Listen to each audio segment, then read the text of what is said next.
you've no idea of where you're gonna be in a year, and believe me, thank God. Because I changed my whole career and never looked back, and it's the best decision I've ever made. But it wasn't easy, it took me a while. And today, we're gonna discover how I did it. You'll get to know me today. I love planning, and I love knowing where I'm headed towards too. Yet, things are ever changing, and if a year ago you had told me that I'd be here, I would have asked you what kind of mushrooms have you taken with your coffee. Hi babies, and welcome back to another video. As you can see, I've brought you to the floor of my room. Today's gonna be more of a casual video where I'm gonna overanalyze my casual existence so that you learn from my mistakes and my life experiences, which there's a few. And today I want to dive into how there was a moment in my life where I was so sure of what I wanted to be, what I wanted to do, and who I was becoming. And I got so caught up, I lost myself in the process. I don't want anyone to get to the point where I got in order to change their lives if we can solve it earlier. There was a year in my life that changed everything. But the root of the cause didn't start when that year started. Rather when people still had drawers of DVDs in their homes. If you're new here, welcome. If not, welcome back to our channel. It's Paula and I'm a psychology student and I really like analyzing situations, and I thought today it would be great to dive into my life. So yeah, let's discover the messes I've made. First of all, as a child I used to be really creative and insightful and annoying. Because I used to have many hobbies, from analyzing my mom's hair on a microscope to creating a magazine to creating up different businesses every week for some strange reason, to signing contracts. Well, making my friends sign contracts to create movies. I was anything and everything you could think of. I also did every single sport out there. I learned different languages. I played different instruments. I sang. I danced. I've done anything and everything. I literally had my CV stocked at the ripe age of 10. And of course, I'm not pretending to brag or anything. I'm just giving you some context on how I am and I work so that you can later on understand why the thing I chose, yeah, there was a dissonance in between those. Because I've always presented myself here as someone who loves psychology, and I do, but I hadn't always been clear with what I liked. I would always have a lot of energy, lots of interest, and I would constantly be working or doing things. My mom figured out that there was something going on inside my head, and by something I mean a lot. So she brought me to a therapist, and he looked at me dead in the eye and he was like, I usually tell people to not think as much, but you're clearly aware of what is going on inside your head, which is weird. And also, thinking calms you. What the He also told me oh, thinking calms you. What the? And so my teacher told my family that I should get some tested for giftedness to decipher whether or not I was a gifted child. But for reasons that are not mine, they decided to not go through the process, so I would never know if I was a gifted child or not, or I wouldn't get special projects at school or anything. Therefore, I used to have a lot of spare time at school, so I would still do even more things. Therefore, I was constantly in a constant flow of creativity, which now I look back and I'm holy fuck, I miss it. Then I got to high school and I went to other therapists, and they told me yeah, you're a gifted child. I want to stress that being a gifted child is not a blessing. It's just both a blessing and a curse, because my neurons work more efficiently, therefore I can think more rapidly and I can take more information at once, or I can have more agility towards it. But honestly, that's how I became addicted to easy success. Because at school, I'd always gotten extraordinary results by doing nothing or barely anything. It was little effort for great results. Therefore, I understood that, hey, in order for me to do something good, I need to just Give 10%? Huh, that's fucking great. That was a curse that followed me till my adult years. All throughout high school, and even years later. Because all throughout high school and even some years later, I was addicted to just doing the least effort and knowing that I was gonna be good at it. And there's this thing where adults tell gifted children, like, you're gonna get to uni and things are not gonna be as easy, so learn how to study. And I'm like, how am I gonna learn how to study if I'm already getting good results? Like, a little bracket here. From my experience, it doesn't change when you get to uni. It's literally the same. It's a high school 2.0, but it changes in real life. Like, in real life, you don't do the least amount of effort to just memorize stuff or say exactly what the teachers want you to say and become some sort of algorithm. And in real life, you gotta think and you gotta reassess and you gotta be extremely attentive to things. The thing is, I realized that I found myself not being fully focused on a task because I had understood that I didn't need that in order to be successful. So my more efficient neurons were becoming lazy AF. And that was a curse, because when I got to the years where I had to like choose my career, most people don't even know what to choose. And by that I don't mean that it's only applicable to high school.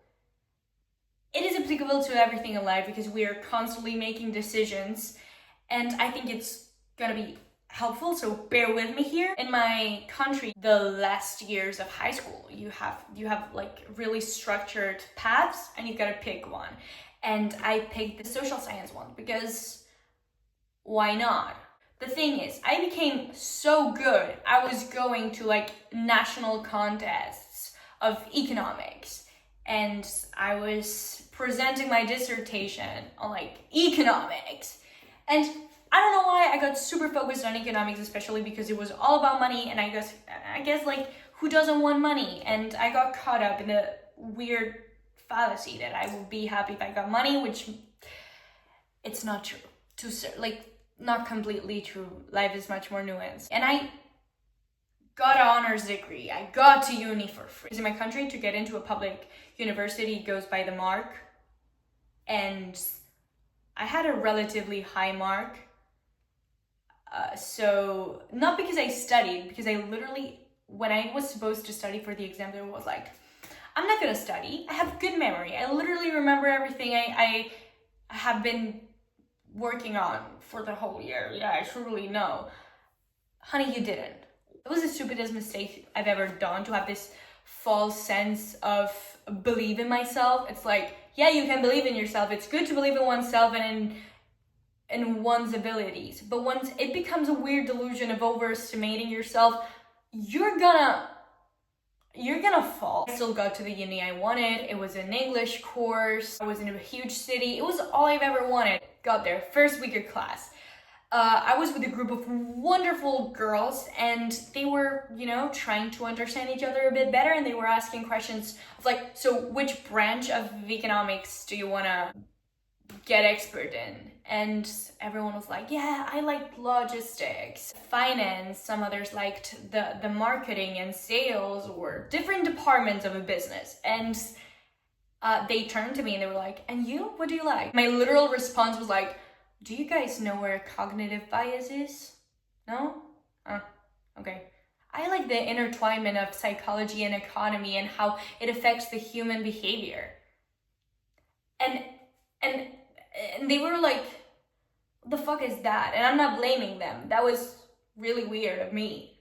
That was the first red flag. And I realized like, oh, maybe I'm not in the right place. But then months in, I realized that doing numbers wasn't gonna solve my problems. I didn't see myself being some sort of like high-end accountant for the rest of my life. I couldn't bear it. I needed lots of things. Bear in mind how I said I was years ago. Like, my literal therapist told me I was like a grandma trapped in a 7-year-old body. That was funny. He used to make lots of jokes. Because he knew I could take those, and I couldn't, like, I wasn't gonna take them seriously. Now as a psychologist, I was like a bit like, maybe you shouldn't be saying that to a 7-year-old. But anyway, I sat with myself and I realized that I couldn't bear doing something empty to me. Maybe there's people who can bear it, I cannot. And the funny part is, like, I later talked to those girls because they are literally wonderful and I didn't want to lose them as friends. So I later on talked to them and they were like, but you were really invested into the classes. You were asking a lot of questions. You were being like super into that and you were good. What the hell? And I was like, yeah, I liked it, but I just didn't like it enough. If I liked that thing, imagine doing something I truly like. That and it was this question of like, there's something I know I will enjoy much more. I don't exactly know what, but I know there's something. So I'd rather stop my life for 2 months and actually like find it than to keep on blindly doing something that doesn't fulfill me. And so after messing with my family's and friends' mental health for a bit, I stopped my life, decided to just truly analyze who I was, what I liked. I looked at my bookshelf. I looked at the types of videos I was watching on YouTube, the things that I used to talk about with my friends, what truly fulfilled me and gave me that rush of like adrenaline and what I truly was passionate about. And I'm gonna be honest with you, I'm passionate about like many things. But psychology was the one that was like, that's what I want to do. It's not necessarily what I was meant to do, because I don't think that I was meant to do anything in specific. It's something that you can only see with hindsight. You only can look back at it. You cannot know it in the moment, and that's the fun of it. Because now I'm starting something completely different, and it actually fulfills me. And after some time of studying it, I've been able to be a bit knowledgeable enough to be able to share it with people, which is what I'm doing here. And I love it. I love sharing information with people. And it took me a long time of sitting with myself and reassessing my whole existence. Like, what do I like? I truly, like, what fulfills me? I love reading. I love creating. And I love psychology because I love understanding people. You know what you gotta do. You know you gotta do. It's just something that builds up over time, and then you look back and you realize that, wow, it's not well, now it all makes sense. I connected all the dots, because there are still a shit ton of dots that haven't been connected yet, and nor do I think they will ever. Like, some of them are just there and they will always be there. But I'm fulfilled. Like, I changed my career and never looked back, and I'm so thankful. And the thing is, maybe if I followed that path, I would still be able to make a YouTube channel on it, and I would still be somehow fulfilled. But I took the path I took, and I honestly don't regret it. And that doesn't mean that in every step of the way I was happy, because I was not. Like, there was a period in time, a few months, where I stopped my life. I was freaking out because it was like, I'm literally falling behind. I was so ahead of the curve became a sphere. But it did not. Because one of the 2 lessons I want you to take out of this video and my experience is like, 1, you don't have to fall into a category, because you're not an Excel spreadsheet. And the beauty of life is kind of test trying and understanding it, not following blindly a path that you've been coerced to follow by the world and yourself. And also, the biggest thing I want you to take out of this video, a difference between liking something because you're good at it and liking something because you genuinely like the process and it brings you fulfillment. Because, for instance, with business and economics, I was really good at it. It was a false sense of fulfillment because I was just good at it. Like, I wasn't willing to put a lot of energy because I genuinely didn't find enjoyment in doing so. But, for instance, with psychology, I like it. Like, I'm genuinely curious towards the topic. I like understanding the information itself, not the result. And that's a huge difference. It took me a while to understand.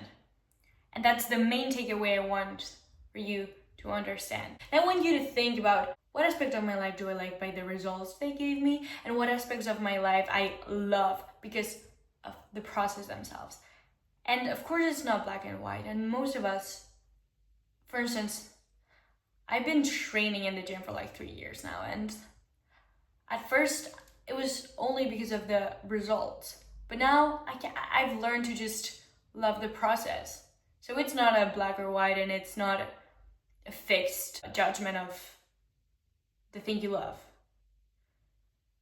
But yeah, I really want you to think about it. Anyway, guys, I hope you enjoyed my yapping session of my life story. And I'm really curious to know what parts of your life have you considered or thought about whilst watching this video? Or what are the tricks, outcomes, or strategies you have to learn what you like? Because it's difficult. It is difficult to learn what one likes. And I also want to know if you've ever looked back in your life and be like, actually, thank God I changed it for the better. Have a really nice week.